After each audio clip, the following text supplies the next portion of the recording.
आज हम एक ऐसी यूनिट की चर्चा कर रहे हैं जिसका नाम है सांख्यिकी। जब हम इस सांख्यिकी की चर्चा कर रहे हैं, जैसा कि इसमें आपको थंबनेल में दिखाई दे रहा है कि सांख्यिकी में हमारे 3 टॉपिक आते हैं, बहुलक, माध्यिका और माध्य। सबसे इम्पोर्टेंट बात यह है कि आपकी इस बुक की सबसे बड़ी प्रश्नावली है जो 11 नंबर की आती है। जब 11 नंबर की ये प्रश्नावली आती है तो इसमें एक 4 नंबर का भी सवाल आता है, 3 नंबर का भी सवाल आता है, 2 नंबर का भी सवाल आता है।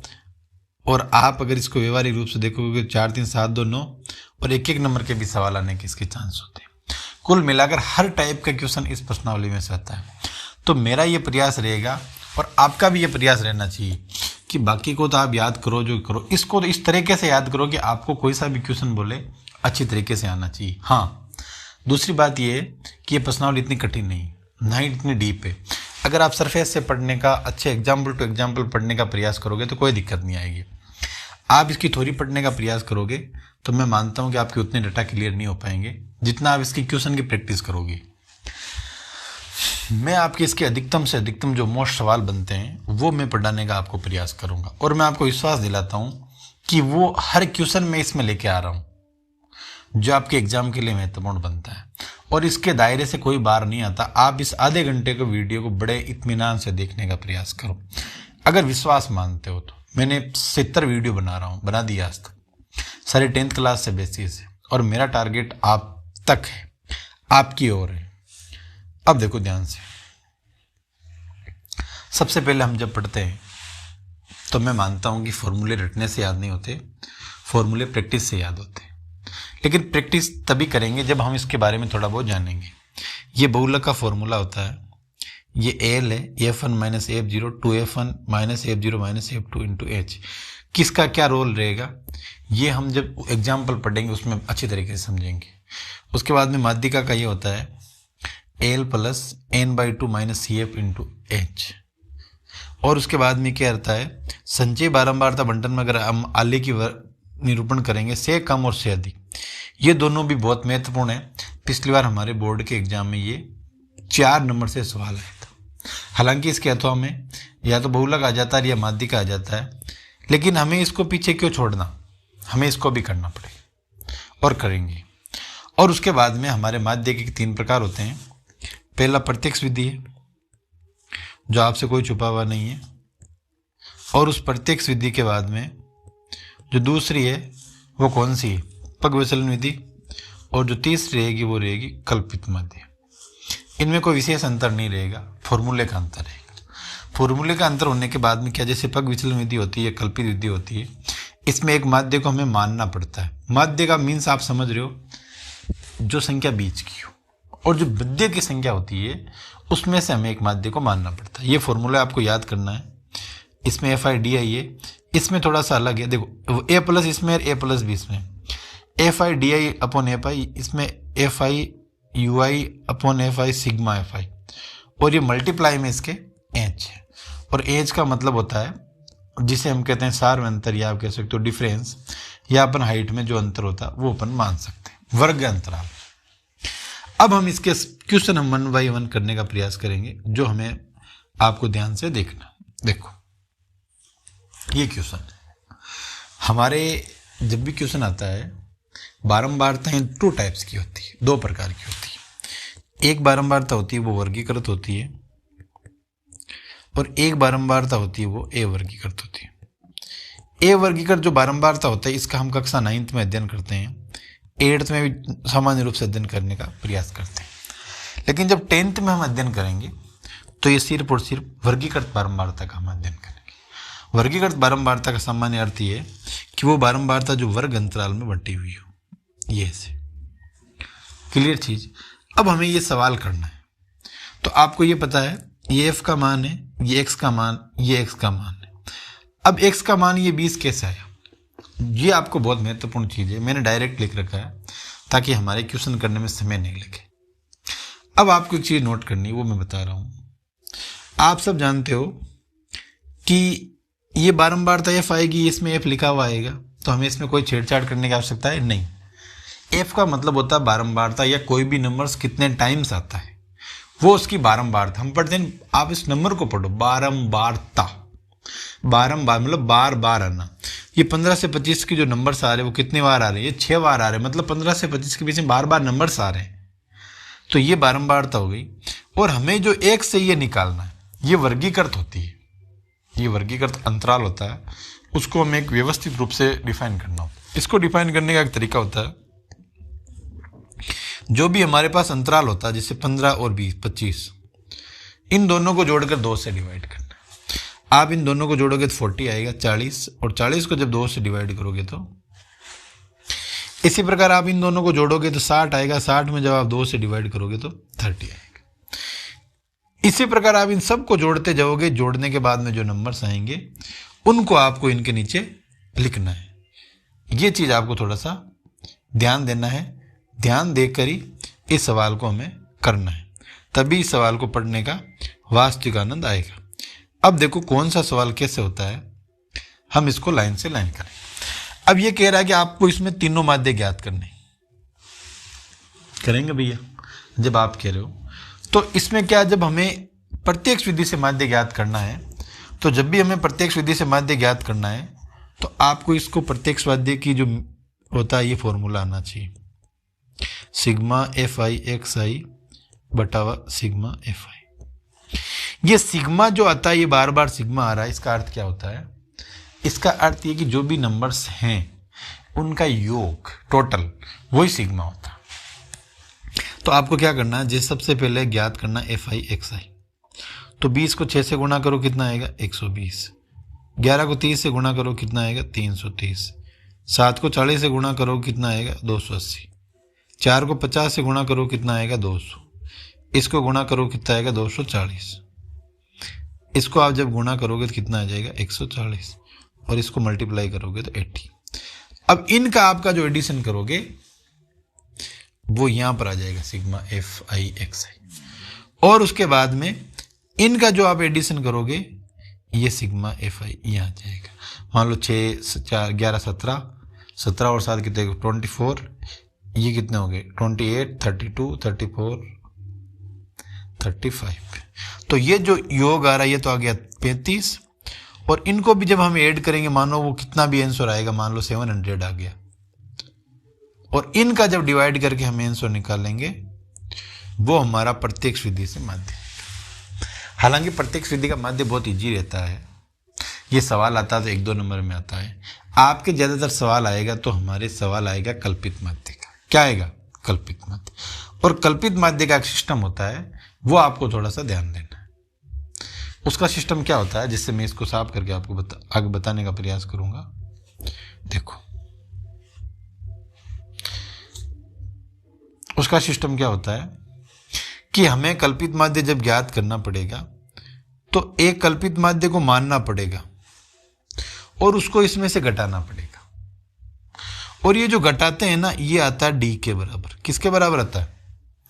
और कल्पित माध्य का जो फॉर्मूला होता है वो होता है sigma F I D I बटावा सिग्मा एफ आई, और ये जो डी आएगा ये फिर इससे मल्टीप्लाई होगा। अब ये जैसे आप काउंट करो 1 2 3 4 5 6 7 7 है, तो इनके जो बीच में जैसे 50, इसको आप कल्पित माध्य मान लो, और यहां पर लिख दो ए बराबर कितना आएगा? कितना आएगा? 50। ये चीज हमें थोड़ा सा ध्यान से देखना। अब ए बराबर 50 आ गया, तो आपको इसको जब जैसे 20 में से 50 घटाओगे, ये तो यहां फिक्स हो गया, तो जैसे यहां आ गया माइनस के 30, माइनस के 20, माइनस के 10, ये हो गया 0, ये 10 20, और ये कितना आ गया? 30। और यहां जब आप इनको गुणा करोगे तो ये आएगा एफ आई डी आई। जैसे 6 को इससे मल्टीप्लाई करोगे तो कितना आ जाएगा? -180, और 11 को इससे गुणा करोगे तो माइनस का 220, 7 को आप इससे गुणा करोगे तो -70, 4 को जब इससे करोगे तो 0, और जब 4 को इससे करोगे तो 40, 2 को करोगे तो 40, और इससे जब गुणा करोगे आप 3, और जैसे ये हो गए 110, और इनको जब आप सरल करोगे तो मान लो कि जितना भी आता है माइनस में, हमारे मान लो माइनस में आ गया 110, और ये 180, माइनस में आ गया 360, और फिर इसका आप योग करोगे तो ये आ गया 35। अब लेकिन इसका एक सिस्टम जो मैं आपको इतनी देर बताया नहीं, अब बता रहा हूँ कि मैंने आपको ये फॉर्मूला लगा दिया, तो अब आपको ध्यान रखना इसके आगे ये ए प्लस आएगा। ये लास्ट में मैं इसलिए रख रहा हूँ और अलग से इसलिए लिख रहा हूँ ताकि आपको समझ में आ जाए कि जैसे प्रत्यक्ष विधि का माध्य का सवाल है, एफ आई एक्स आई की जगह सिर्फ डी आ रहा है, लेकिन यहाँ पर जब ए प्लस में आएगा और ए प्लस में आएगा तो ए हमने क्या माना 50, ये 50 मान लिया, इसका जो भी आंसर मान लो कि आ गया माइनस के 10, तो हमारा इसका माध्य कितना आ जाएगा 40। बोलो बात समझ में आएगी नहीं? इस प्रकार हमें सवाल करना है। तो मैंने आपको दो विधियां बता दी, पहली प्रत्यक्ष विधि होगी, दूसरी कल्पित माध्य होगी। पग वसलन विधि में कोई विशेष अंतर नहीं आएगा, अंतर सिर्फ इतना आएगा, ये निकालने के बाद में इस एंच का डिवाइड करना है। जैसे कितना आ रहा है एंच, तो इन सब में आपको 10 का भाग देना है। क्या करना है, 10 से डिवाइड करना है, और जब 10 से डिवाइड हम करेंगे तो हमारे यहाँ पर एक नया नंबर आएगा, वो आएगा एफ आई यू आई। क्या आएगा, एफ आई यू आई। ठीक है कि नहीं है? यहाँ पर आपको यहाँ ए से डिवाइड करना है, तो ये -3 हो जाएगा, -2 हो जाएगा, -1 हो जाएगा, 0, 1, 2 और 3। और अब इनको आपको गुणा करोगे तो जितना, मेरे कहने का अर्थ है कि, और इसके बाद में इसका सूत्र आएगा A plus sigma F I U I, जो भी फॉर्मूला अभी हम लिखते हैं,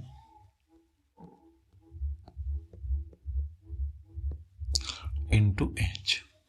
इसमें ये एच और नहीं आ रहा है, कुछ चीजें जुड़ रही है। देखो, जब हम प्रत्यक्ष विधि कर रहे थे उसमें सीधा आ गया, जब हम कल्पित माध्यम आए तो उसमें ए प्लस हुआ, जब हम पग विश्लेषण विधि में आएंगे तो ए प्लस है, लेकिन इसमें एच मल्टीप्लाई और हो रहा है। ये छोटी छोटी चीजें, 3 चीज आप ध्यान रखो, आपकी कोई समस्या नहीं आएगी, सारे डाटा क्लियर हो जाएंगे। और माध्य के तीनों फॉर्मेट, आपको घबराने की जरूरत नहीं। जब एग्जाम आएगा तो वो आपको बोलेगा इस विधि से माध्य ज्ञात करो, अगर नहीं बोलता है तो फिर क्यों चिंता करते हैं, प्रत्यक्ष विधि से आप सवाल करो ना। तो मेरा आपसे कहना है कि नीडर होकर कार्य करो। मैथ्स कोई कठिन नहीं है, 11 नंबर की प्रश्नावली है, बहुत ईजी प्रश्नावली है। अब आपको आगे पढ़ना, ये भी वेरी इंपॉर्टेंट सवाल है, इसको आप हल्के में मत लेना। अब ये बोलोगे सर ये इंपॉर्टेंट कैसे, अरे भैया देखो इसमें ये एक चीज दे रखी है, ये देखो क्या दे रखा है इसमें, पता आपने नोट किया, ये देखो एफ देते ही अच्छे बच्चों की लाइट बंद हो जाती है कि क्या करें। और मैं सवाल आपको पहले दे रहा हूं तो आप 2 बार प्रैक्टिस करो, करना कुछ ही नहीं, बहुत ईजी सवाल है। हमें प्रत्यक्ष विधि आती है, तो जैसे मान लो ये सवाल आ गया 11 से 13, 13 से 15, 15 से 17, देखो सवाल लिख रहा हूँ, 17 से 19, 19 से 21, 21 से 23 और 23 से 25। इसके बाद में कौन कौन से, 7, 6, 9, 13, F, 5 और 4। आपको कुछ भी नहीं करना है। अब क्या करना है, हमारा पहला टारगेट क्या है कि इसमें माध्य का कोई नाम नहीं दे रहा है, तो आपको चिंता करने की जरूरत नहीं, यही माध्य रखना है और ये होगा बराबर माध्य। अब ये क्या कह रहा है, माध्य तो हमें दे रहा है, और जब दे रहा है तो फिर मौका क्यों छोड़ रहे हो, ये लिख दो 18। अब हमें इसको सरल करना है, सबसे पहले ये निकालना, जैसे ये x आ गया, ये f आ गया, हमें x को निकालना है, ठीक है। तो 11 और 13 को जोड़ेंगे तो हम 24, ये कितना आ गया 12, ये 14, ये 16, ये 18, 20, 22 और 24। और अब जब हमें एफ आई एक्स आई ज्ञात करना है तो इन दोनों को गुणा करना, 12 को 7 से गुणा करना, कितना आएगा, तो हो जाएगा ये 84। 14 को 6 से गुणा करना, कितना आएगा 84। 16 को आपको 9 से गुणा करना है, 144। और 13 को आपको गुणा किससे करना है, 18 से, तो कितना हो जाएगा,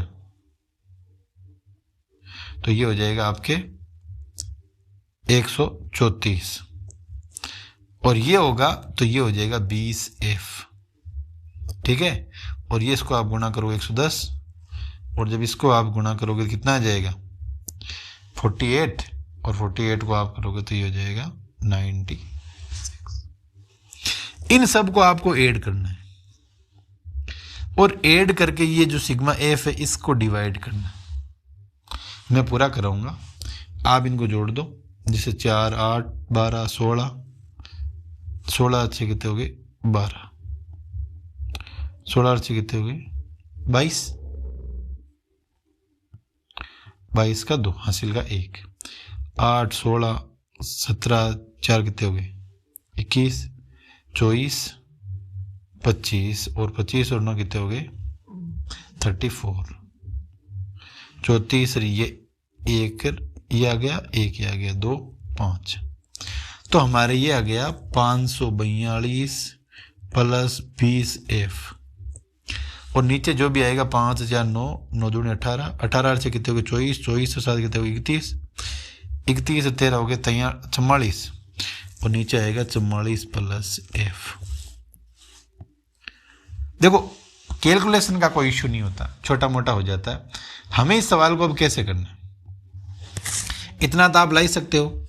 इस FI को जोड़ना है, FI को जोड़ना है, ये F अलग रहेगा क्योंकि इसकी वैल्यू हमें पता नहीं है। अब हमें इसका तिरछा गुणा करना है, तो 542 प्लस 20F बराबर 18, और यहाँ कर दोगे 44 प्लस F। अब आपको इनको सरल करना है, और सरलीकरण जब आप इनका करोगे तो F का अपने आप ही मान आ जाएगा। मेरा ये मोस्ट क्यों बताना है कि आपको ये समझ में आना चाहिए कि इस F से आपको डरने की जरूरत नहीं है। F का यूज आता है और बड़े आसानी से आप उपयोग इसका कर सकते हो, घबराने से कुछ नहीं होगा। बोलो बात समझ में आई कि नहीं आई? तो हमने अब तक 2 सवाल पढ़ लिए और दोनों ही महत्वपूर्ण सवाल है। अब देखो आगे वाला सवाल हम देखते हैं। ये सवाल है बहुलक। ये सवाल इतना ज़्यादा कठिन नहीं है, बहुत इजी है। बहुलक का फॉर्मूला हमें आना चाहिए L प्लस, लेकिन बहुलक हमेशा पता नहीं 4 नंबर में जरूर आता है, इजी होते हुए भी 4 नंबर में आता है, इजी होते हुए भी 4 में आता है।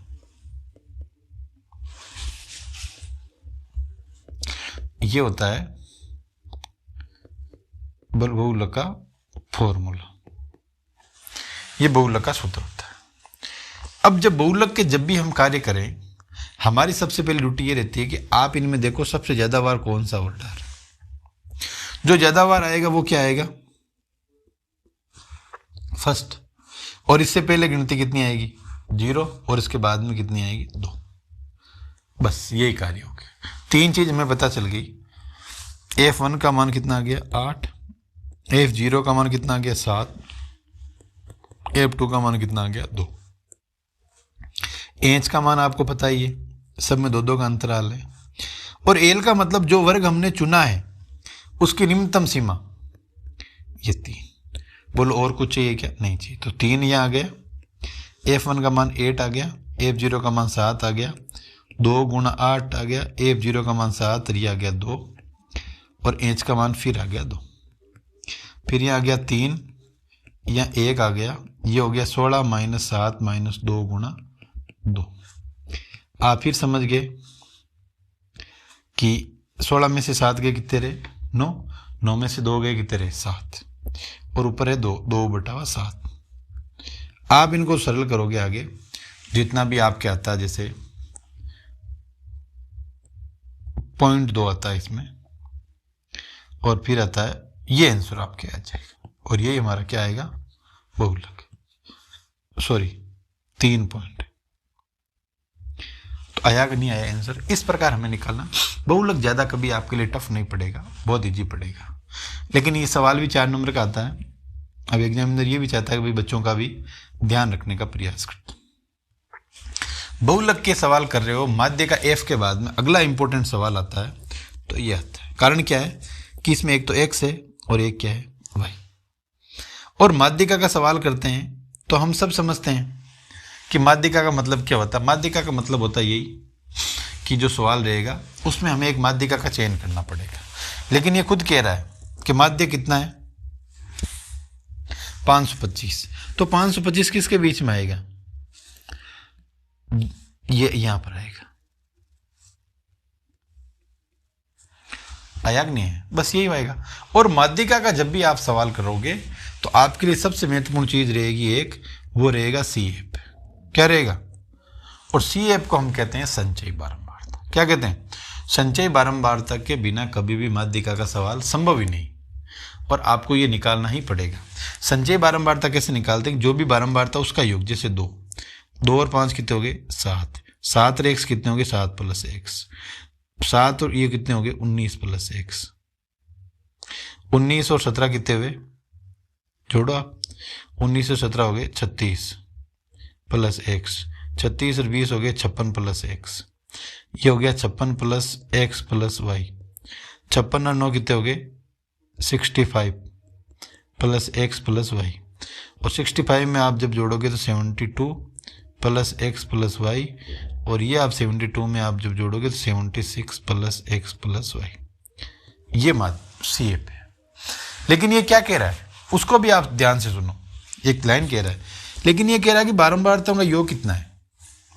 मतलब इसके कहने का अर्थ ये है कि 70 प्लस ये प्लस इनका योग होता है 100, अतः x + y बराबर होता है 100 - 76। तो आप इसको लिखोगे x + y बराबर होता है 24।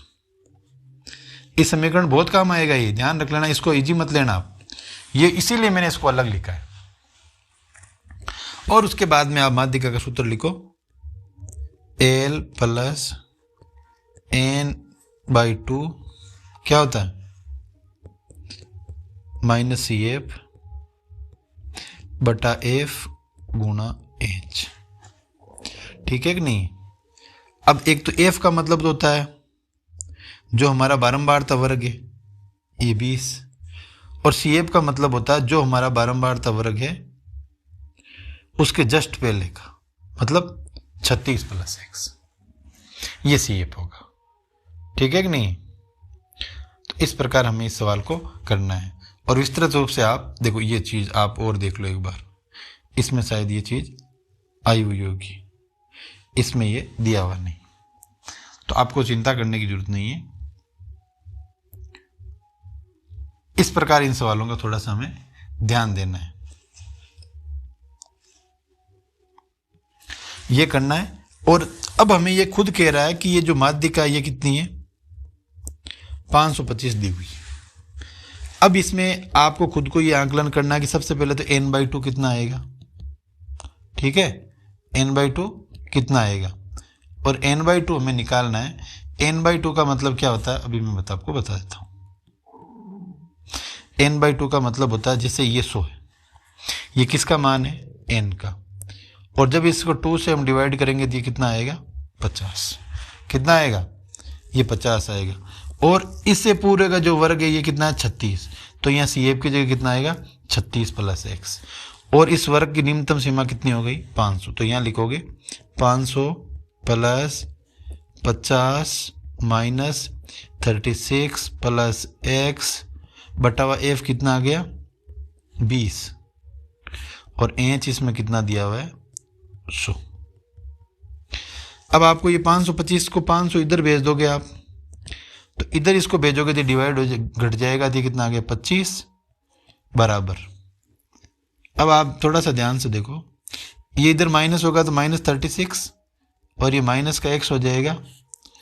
और इसको देखो आप, हम इजी से इजी सरल करने का प्रयास कर रहे हैं। ये काटोगे कितनी बार आ जाएगा? 5 बार। और ये 5 है, आप इधर इसे 25 में से डिवाइड कर दोगे तो ये आ जाएगा। तो हमारा आ गया 5 बराबर 50 - 36 - x। इसको हमें सरल करके क्या निकालना? x। अब आप इसका एक तरीका ये निकाल सकते हो, इस x को आप इधर लेके आ जाओ और इस 5 को आप इधर लेके जाओ, तो ये हो गया x बराबर 50 में से 36 गए कितने? 14, और 14 में से 5 जाएंगे कितने रहेंगे? 9। x का मान कितना आया? 9। और इस x के मान को आप यहाँ रख लो, तो 9 + y बराबर 24, और y बराबर हो जाएगा 24 - 9। और इसको आप जब घटाओगे तो कितना आएगा? 15। बोलो बात समझ में आई कि नहीं आई? ये बहुत ईजी सवाल है, थोड़ा सा हमें माइंड लगाना है। एक बार फिर आप लगा सकते हो। सबसे पहले तो हमें ये योग करना बहुत ज़रूरी है। इस योग के बिना आप कभी भी इस सवाल को समझ में नहीं आएगा। योग समझ में आने के बाद में आपको ये चीज़ ध्यान रखनी, ये लाइन से हमें सोल्व करना है, x + y में समीकरण बनाना है। ये समीकरण बना दिया तो फिर हमें माध्यिका का सूत्र लिखना है।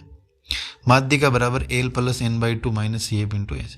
सी एफ का मतलब होता है जो हमारा वर्ग होता है बारंबार माध्यिका का या बारंबार उससे जस्ट पहले, जैसे ये 36 प्लस एक्स। जब ये 36 के प्लस एक्स यहाँ था तो आपको पता है जब ब्रैकेट से मल्टीप्लाई होगा तो ये माइनस हो जाएगा। यहाँ जगह कम होने से मैंने इसको सीमित करने का प्रयास किया है, लेकिन आप जब इस वीडियो को बड़े गहराई से देखोगे तो ये वर्ड टू वर्ड जुड़ेगा, एक एक अक्षर लिखे जाएगा, एक साथ नहीं आएगा। तो ये आपको बहुत अच्छी तरीके से समझ में आ जाएगा। इसी प्रकार आपको लगातार जुड़े रहना है और समझने का प्रयास करना। ये बहुत इंपॉर्टेंट सवाल है, आप इसको इंपॉर्टेंट मानना और ये परीक्षा में आने का चांस है। अब देखो ये सवाल मैं नहीं कर रहा हूँ। क्यों नहीं कर रहा हूँ? कि इसमें माध्यिका, माध्य और बहुलक ज्ञात करना है, और माध्यिका, माध्य और बहुलक कैसे ज्ञात करती है ये भी मैंने बताया। ये आप करके मुझे इस नंबर पर व्हाट्सएप करोगे ताकि मुझे पता चले कि कितने बच्चे देखते हैं और कितने बच्चे पढ़ते हैं। जब ये मुझे भेजोगे तो मैं मान लूँगा उन बच्चों को मैं एक स्पेशल ग्रुप में ऐड करूँगा। ठीक है ना? जो इतना देखेंगे उन्हीं को स्पेशल ग्रुप में ऐड करूँगा, और उस ग्रुप में मैं आपके 6 के 6 सब्जेक्ट के अच्छे अच्छे मोस्ट सवाल मेरे किसी भी मित्र से, मेरे पढ़ाने वाले साथी से संपर्क करके मैं आपको भिजवाने का प्रयास करूंगा। बस हाँ, हो सकता है 1 2 दिन लेट लग जाए, लेकिन मैं बहुत जल्दी आपको परीक्षा से 20 दिन पहले ये ग्रुप बनाऊंगा। आप मुझे इस नंबर पर मैसेज करोगे कि सर जो आपने सवाल दिया था उसका उत्तर ये। क्यों? कि जो यहाँ तक पहुँचेगा निश्चित रूप से वो पढ़ने वाला है, वो टाइम पास करने वाला बच्चा कभी भी नहीं होगा। और जो पढ़ेगा नहीं वो शुरू में अटक जाएगा, 5 4 मिनट 2 मिनट देख के फिर वो वही रुक जाएगा, यहाँ तक नहीं पहुँचेगा। ठीक है? तो ये सवाल मैं आपको इसीलिए बीच में आके दे रहा हूँ। अब देखो सबसे महत्वपूर्ण सवाल है और अच्छा सवाल है, ऐसा सवाल आया भी था। अब देखो से कम का मतलब क्या होता है, से अधिक का क्या मतलब होता है, ये हमें समझना है। वैसे तो ये सवाल ग्राफ की कोई घबराने की जरूरत नहीं, ये 38 से कम ये डायरेक्ट बना रहा है, तो इसका हमें बनाना है तोरण वक्र। देखो तोरण वक्र की आपको चिंता नहीं करनी, तोरण वक्र बहुत इजी बनता है। हम पहले तो मैं आपको सामान्य रूप से एक वक्र बनाना सिखाता हूँ, ठीक है? और वक्र बनाने के लिए अपन एक ले लेते हैं नया पेज, क्या यही बना दूँ? यही बना देता हूँ, चलो यही बना देता हूँ, नए पेज में बना देता हूँ। हमें बनाते हैं जब भी तोरण वक्र बनाते हैं तो आपको एक चीज तो पता है,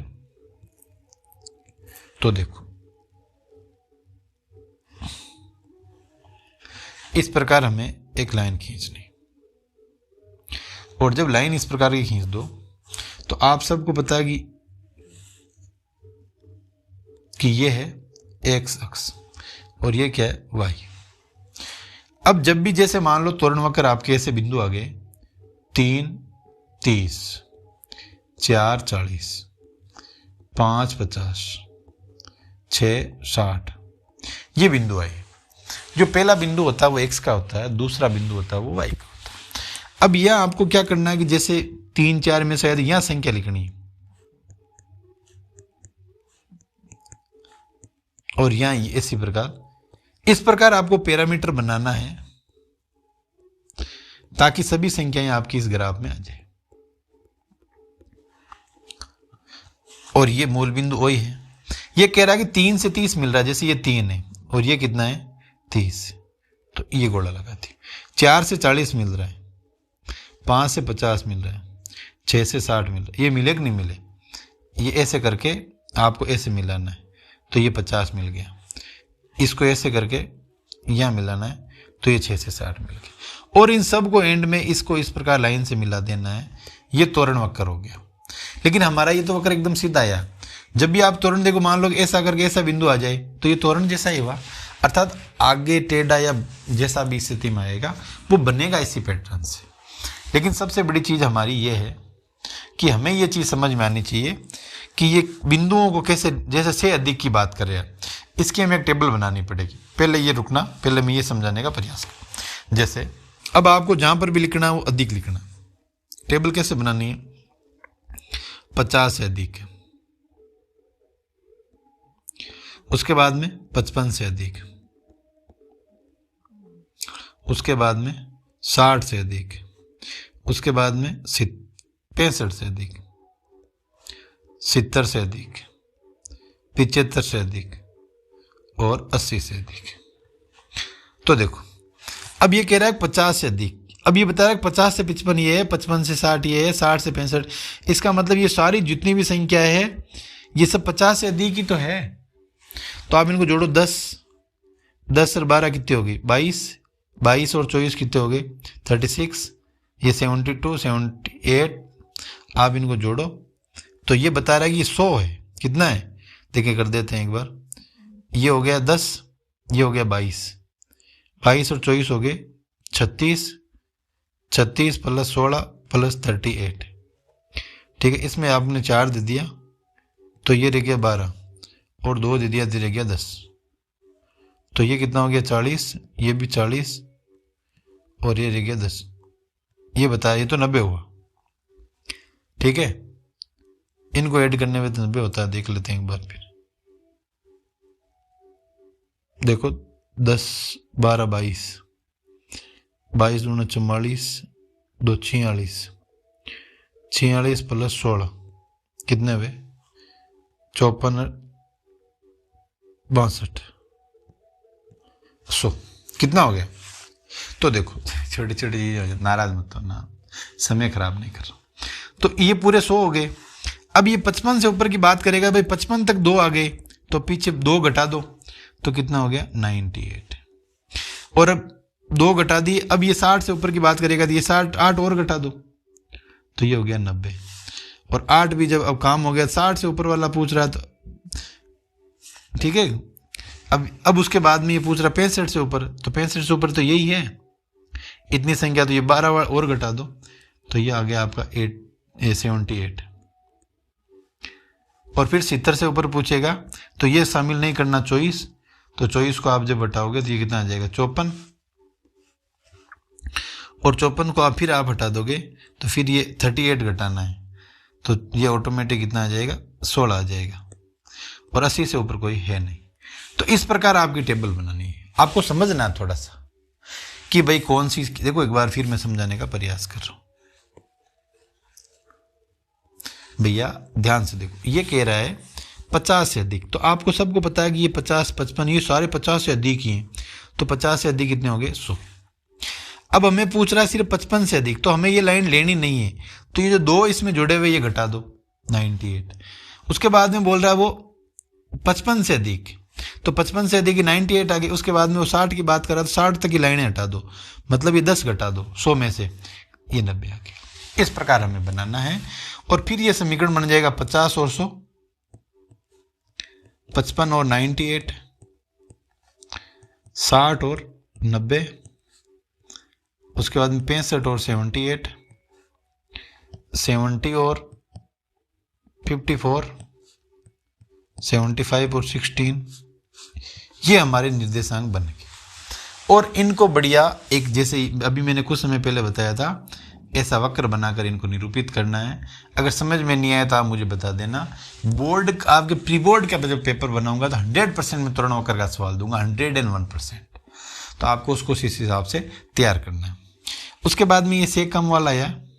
तो अब देखो, हालांकि ये त्वरण वक्र है तो आप समझ गए 38 और 0 हो गया 40 और कितना हो जाएगा 3 हो जाएगा, 40 और 3, 42 और 5, 44 और 9। इस प्रकार हमारे ये बन जाएगा। क्योंकि हमें इनके बीच में अंतराल तो बनाना नहीं है, तो ये तो इजी वक्र बन जाएगा, क्योंकि इसके सीधे सीधे निर्देशांक है। इसके निर्देशांक हमें प्राप्त करने थे। और जब से कम की बात करें तो भी आपको कोई घबराने की जरूरत नहीं है।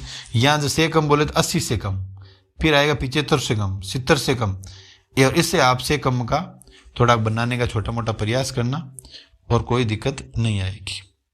यह आपको कार्य करना है। और अब हमारा आखिरी सवाल जो मैं आपको बताने का प्रयास कर रहा हूं, आपको इसको याद करना है। 1 नंबर का सवाल आ सकता है, बहुलक माध्य और माध्यिका में संबंध क्या है? तो सूत्र ये होता है बहुलक बराबर 3 माध्यिका माइनस 2 माध्य। मैं तो ऐसे याद करता हूँ, क्योंकि माध्य जब इधर जाएगा माइनस हो जाएगा, तो 3 माध्यक माइनस 2 माध्य बराबर क्या आ जाएगा बहुलक। और हमारे एग्जाम में कई बार आता है, अगर माध्यिका 5 हो और माध्य 4 हो तो बहुलक याद करो। माध्यिका कितनी बता रहा है 5, माध्य कितना बता रहा है 2, तो बहुलक याद करना है। बहुलक को इंग्लिश में मोड कहते हैं। तो ये हो गया 15 - 4 बराबर मोड, तो ये आ गया 11। बोलो बात समझ में आएगी नहीं? इस प्रकार हमें इन सवालों को करना है। माध्यिका के जो महत्वपूर्ण सवाल थे वो मैंने सारे आपको करवाए। आपको समय देना है, मेहनत करना है और अच्छा प्रयास करके ये कार्य करना है, तभी पढ़ने का वास्तविक आनंद आएगा। आप हमसे जुड़े, समय दिया, धन्यवाद, बहुत बहुत धन्यवाद। Thank you.